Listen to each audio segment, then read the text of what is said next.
My wife faked a miscarriage to cover up an affair, and for 2 years, I mourned a child that never existed, until I found her second phone, and everything changed. She told me she was pregnant on a rainy Thursday afternoon. I remember it like a movie. Her eyes were wet. Her voice shook when she said, "Yuri going to be a dad." I froze, not because I was scared, but because I'd been waiting to hear those words for years. I'd dreamed about them, about us. Claire and I had been trying for nearly 8 months. Doctors told us it would take time. Stress, lifestyle, hormones. Everything had to align. But now it was happening. Finally, we cried together that night. She curled up in my arms and whispered baby names. We looked up cribs on her phone. I kissed her belly even though there was nothing showing yet. That was the happiest night of my life. And I didn't know that it was also the beginning of the worst lie I'd ever lived through. 2 weeks later, she said she was bleeding. She called me from the bathroom, shaking. "I think I'm losing it," she whispered. We rushed to the hospital. I held her hand the whole time. She sobbed so hard she couldn't breathe. They told us it was a miscarriage, that sometimes things just happen. She buried her face in my chest, and I held her like the world was ending. Because to us, it kind of was. The drive home was silent. I didn't ask questions. I didn't doubt anything. How could I? She had just lost our baby. For weeks after that, I brought her tea in bed. Told her not to worry about laundry or cooking or anything at all. I bought flowers. Left her notes. She barely smiled. At night, I would hear her crying in the shower. I remember thinking, I'd give anything to take this pain away from her. I didn't know the pain wasn't real, or at least, not for her. And now, looking back, there's one thing that won't leave my head. She never let me go to the appointments she said she wanted to. Surprise me latte. She never showed me the ultrasound. Never let me talk to her doctor. And back then, I thought it was her way of protecting herself. Now, I wonder if there ever was a baby to lose, because if what I found later was true, then everything I mourned for might have never existed at all. After the miscarriage, something changed in Claire. And not just sadness, something deeper. She became cold, not all at once, but slowly, like a candle dying out. First, I thought it was depressionist. He slept late, ate almost nothing, barely spoke. She stopped looking me in the eye when I asked if she wanted to talk. She'd smile, but it was the kind of smile people give when they want you to shut up. She stopped kissing me goodnight, and every time I tried to hold her, she pulled away like my arms were knives. I told myself, she's grieving, she just needs time, she lost a child. So I gave her time. Weeks turned to months, and then she started going out again. Not with me, with friends, at least that's what she said. Book club, yoga, support groups. Sometimes she'd come home at midnight. Once, she said she'd stayed late, journaling alone at the beach. Another time, she came back with sand in her shoes, but her hair was curled, her lipstick fresh, and her phone battery dead. I ignored it because I thought that doubting her grief would make me the villain. But then I noticed something else. Her smile came back, but only when I wasn't around. She laughed more, took more selfies, posted on Instagram, captions like, "Healing in progress," but I wasn't in a single photo. It was like I'd been erased from her narrative. And the weirdest part? The grief I expected to last forever was gone, like it never even existed. One night I asked her, "Do you think we'll ever try again? For a baby?" She looked at me, paused, then said, "I don't think I want to go through that again." I nodded, but my stomach turned, because something about the way she said it didn't sound like someone afraid of losing a baby. It sounded like someone who'd never lost one in the first place, and I didn't know it yet. But the moment I opened that door in my mind, I'd never be able to close it again. Still think it was just grief? Or was it guilt disguised as sadness? You won't believe what I found next. Keep listening to Chapter 3, Strange Changes Dash, where everything starts to unravel. one lie at a time. At first, I told myself I was overthinking. Grief hits people differently, right? Some pull away, some go inward, some rebuild. But Claire started to shine. She started dressing up for errands. Suddenly, she had new jeans, new perfumes, new lipstick. I hadn't seen her care that much about her appearance since our wedding anniversary. And back then, she said she did it for me. Now, she did it just to go to the pharmacy? I asked once playfully, "Who's the lucky cashier you're trying to impress?" She laughed. Too hard, too fake, but something cracked in her face. It was quick. A flicker in her eyes, a twitch in her jaw, like for a second. She forgot who she was pretending to be. One Saturday, she said she was going to a therapy session, that she didn't want me to come because it was too raw, so I stayed home. I respected that, but 3 hours later, I got a text from her, saying her phone had died and she'd be home late. The weird thing, she sent that from her number. Using a different phone, the contact info said, Claire, Maine, as if it was saved under her own name. Why would she send a message to me from another phone, pretending it was hers? That night, I casually asked, "Hey, what's your therapist's name again?" She blinked, then smiled. "Rachel," she said, but I already knew it wasn't Rachel. I'd seen the voicemail that came earlier that day on our landline. The voice said, "Hi Claire, this is David from Coastal Wellness. We're just confirming your 3 p.m. appointment next Thursday." Not Rachel, David, a man. I didn't say anything right away.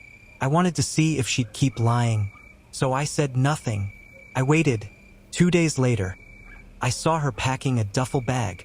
Not a yoga mat, not anything you take to therapy. Lingerie, makeup, heels.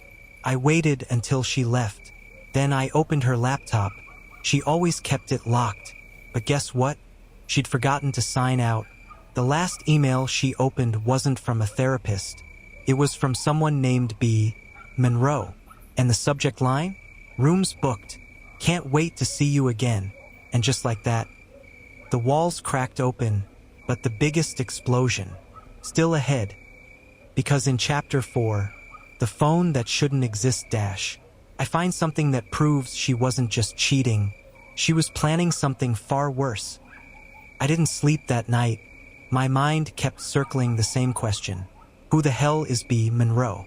Was he her therapist? A friend? A stranger? I tried to tell myself it was innocent, but nothing about Claire felt innocent anymore. The next day, she left for yoga. Again, same lie, same smile. This time, I checked her gym bag. Inside, beneath a towel and a water bottle, I felt something hard. I pulled it out. It was a second phone, black, scratched. No case, not the one she always used. This one was locked with a passcode. 6 digits. I stared at it for a long time, tried every birthday I could think of. Nothing worked.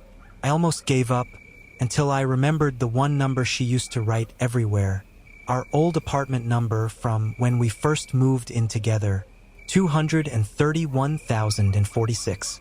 It worked. The phone unlocked. And what I saw, it made my hands go cold. There were no apps. No banking. No social media. Just one folder labeled Notes. Inside were dozens of voice memos, dates, places, times, each one less than 30 seconds, and all of them started with Message for Brandon. Brandon, B. Monroe. I hit play on the latest one. Claire's voice filled the room. Soft, slow, and terrifyingly intimate. "Hey, baby, I dreamt about you again last night. I woke up next to him and felt sick. I wish I could erase him completely. I wish I had done it sooner." Erase me? I opened the next message. I told him about the miscarriage. He cried. It worked. I think he'll stop asking questions. My throat dried up. She used a fake miscarriage to hide an affair. And worse, she never corrected it. She let me mourn for a child that never existed. She let me break. I kept scrolling. My heart was hammering. And then, I found a message that didn't sound like the others. Claire's voice was panicked. You said it was safe. You said it couldn't happen. But I missed my period. If this is real, Brandon, if this is yours, what the hell am I supposed to do? That's when everything twisted. There wasn't just one lie. There were two. The miscarriage and the baby that might have never been lost at all. What if the miscarriage never happened? What if there was a baby and it wasn't mine? Yuri not ready for what happens in chapter 5. Messages from someone named B. Because next I find out just how far she went to cover her tracks. And trust me, she didn't go far enough. I sat there for hours, in the dark, listening to my wife confess to another man, whispering secrets I was never meant to hear. It was like watching our marriage die in real time, and I couldn't look away.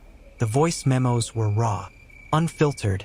There was no pretending in them, no performance, just Claire, fully herself, but not for me, for Brandon, message after message. She told him how miserable she was with me, how she felt trapped, how she couldn't stand the way I looked at her anymore. It's like he sees a wife, she said, but I just feel like a prisoner. She even laughed about how easy it was to manipulate me with grief. He cried so hard, I almost broke, but then I remembered, he deserves this, for making me wait so long to feel alive again. Every word was a knife, but the worst part, they didn't just talk, they planned vacations, meetups, ways to accidentally bump into each other in public. And more than once she mentioned a plan B. At first I thought she meant the pill, but then I heard this. Brandon, if this pregnancy is real and I go through with it, he'll think it's his, and we'll have everything. That stopped me cold. Not only did she fake a miscarriage before, she might actually be pregnant now, and she was already preparing to lie again. But this time, she wanted to use the child to build a life with him, while making me think it was mine. My skin crawled.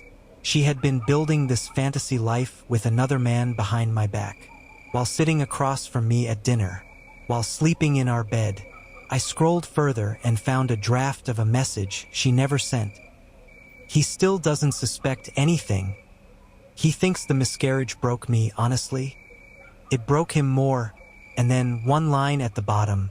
Soon, it won't matter, one more cycle, one more chance, and this time, I'll make sure the baby sticks. That's when it hit me. The first pregnancy might have been real, but not with me. And now, she was trying again, to do it all over, only better. A fake miscarriage, a real pregnancy, and a husband being set up to raise another man's child. But who exactly is Brandon Monroe? And why is Claire so desperate to keep him in the shadows? You won't believe what I discover next. In chapter 6, a second pregnancy, because what I find proves she never stopped lying. She just got smarter at hiding it. I couldn't keep it inside anymore. After hearing those voice memos, I needed answers, real answers face to face. So I waited until dinner. Claire had just come back from one of her appointments. Hair perfect, nails done, new dress. She smiled like nothing in the world was wrong. I asked her straight out, "Are you pregnant?" She blinked, paused, then laughed. It wasn't joyful. It was sharp, nervous. No, She said, "Why would you even ask that?" ich starte her. She stared back, and for the first time in months, we just looked at each other. No filters. No roles. She broke the silence. "I'm late," she said, "but it's stress. I've been stressed." I nodded, but my hands were trembling. She grabbed her wine glass, but didn't drink. I watched. So did she. Then she slowly put it back down. I thought we agreed not to try again. She whispered, "You said it hurt too much." And that was true. I had said that, but only because I thought she was grieving too. Now, I realized she was hiding. I leaned forward. "If there was another baby, would you tell me?" She hesitated, just for a moment, but it was long enough. Too long. And then she said something that knocked the breath out of my lungs. I don't know. She said softly, maybe not right away. I'd want to be sure first. Sure? Sure of what? If it was mine? If she could pass it off again? I wanted to scream, but I didn't. I just stood up, left the table, went to the bathroom, and locked the door. And there, in the trash can, was a brand new, opened pregnancy test box. Empty. Nothing inside. I stared at it for what felt like an hour, and suddenly, it all made sense. The wine she didn't drink, the lie about stress, the messages about trying again. She was doing it. She was actually trying again. And I had no idea if the baby she was carrying, if there even was one, was mine, or Brandon's, or if it was ever real at all. What would you do if your wife faked a miscarriage once, and now might be trying again? Would you wait for proof? Would you confront her with everything? In Chapter 7, the DNA test plan, I finally make a decision to stop guessing and start proving, but what I find next will change everything. Enough was enough. I was done guessing, done hoping, done crying in bathrooms and pretending not to notice what was happening. I needed truth, so I went online, ordered a DNA kit, rushed delivery. Not for the baby, there was no baby yet. Maybe, but I needed a baseline. I needed Claire's DNA, and I needed Brandon's. I couldn't ask either of them directly, so I had to improvise. Claire's was easy. I waited until she left for therapy, took her toothbrush, sealed it in the test tube. Done. Brandon's? That was trickier, but I remembered the envelope. A single piece of mail Claire had tried to hide from me. She'd thrown it out before I came home one day. I just happened to see the corner of it peeking from under the papers in the recycling bin. It was addressed to Brandon Monroe. Same last name she used to book the hotel. Same first name from the voice memos. But the return address, that caught me off guard. It wasn't a friend, it wasn't work. It was a fertility clinic that I'd never heard of. I dug the envelope out of the bin, cut it open with shaking hands. Inside, a single receipt for a sperm donor consultation. My hands went ice cold. Sperm donor? What the hell? Why would Claire or Brandon have this? Unless I stopped myself. No. She couldn't have, right? That would mean she and Brandon had been planning this longer than I ever imagined. And if he had been donating, and she had been receiving, then maybe she hadn't just been cheating. Maybe she was building a child on purpose. A child that wasn't mine. A child that I would raise, without ever knowing. I sent the envelope off, labeled it Sample B, and then I waited. For days, I checked my email every hour, refreshed the results page like it was oxygen. I couldn't sleep, I couldn't eat. What would I do if I got confirmation? What would I do if I didn't? But I never expected what actually came next. Ready to hear what the DNA results revealed? Because in Chapter 8, the results were worse than I feared. I learned that cheating wasn't the worst part, not even close. What I discover next makes everything before look like a warm-up, and it changes how I see Claire. Forever, the email arrived at 3:47 a.m. I was already awake. My hands were shaking before I even opened it. It was from the lab. 2 subjects tested. Claire's toothbrush, Brandon's envelope, control code, mine. I clicked. View results. My eyes scanned the screen. I stopped breathing when I saw the match. Shared DNA. 49-7% relationship. Half siblings. What? No. That had to be a mistake. I refreshed the page. Same result. Claire and Brandon were related? Half siblings. Not cousins. Not distant relatives. Half. Same parent. Same bloodline. And they had been sleeping together? I backed away from the computer. My stomach turned so violently. I thought I would throw up. How long had they known? Had they always known? Was that the reason for the secrecy? Was that the reason she faked the miscarriage? To cover something that was more than just betrayal? I remembered the message. You said it was safe. You said it couldn't happen. Safe? Safe from what? Pregnancy? Or discovery? Was Brandon the one who said it was okay, because they thought no one would ever find out? And the fertility clinic? Was that a cover? Or worse, were they actually trying to do this medically? I collapsed onto the couch. Everything inside me felt broken. I hadn't just been lied to. I had been used, manipulated, dragged into something so twisted, so dark. I didn't even have words for it, and yet, a part of me still hoped I was wrong. Still hoped the test was faulty. Still hoped this wasn't what it looked like, because if it was, then Claire hadn't just cheated. She had committed something so vile, so inhuman, that I didn't even know how to process it. And if she was pregnant now, what did that mean? What would that child be? Mine? His, theirs, or worse, a lie on top of another lie? Still think this story can't go any darker? In Chapter 9, The Confrontation, I asked Claire the one question I never thought I'd say out loud. And her answer? It leaves me shaking, not with anger but with fear. I waited until she got home. She walked through the door like nothing had happened, like she hadn't built an entire second life, like she hadn't betrayed me in a way most people couldn't even imagine. She asked if I wanted Chinese or pizza. I looked her dead in the eyes and asked, "Are you and Brandon related?" Her entire body froze. The grocery bag slipped from her hand. Bananas hit the floor. One rolled away and bumped the table leg. It was the only sound in the room. Her mouth opened, closed, opened again, but no words came out. So I asked again, louder, "Are you related?" And finally, she whispered, "Half."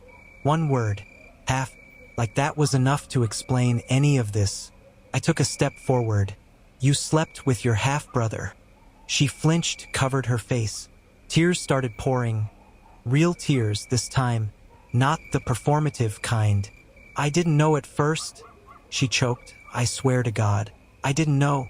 I almost believed her, until she added, "We met through a grief group after my mom died.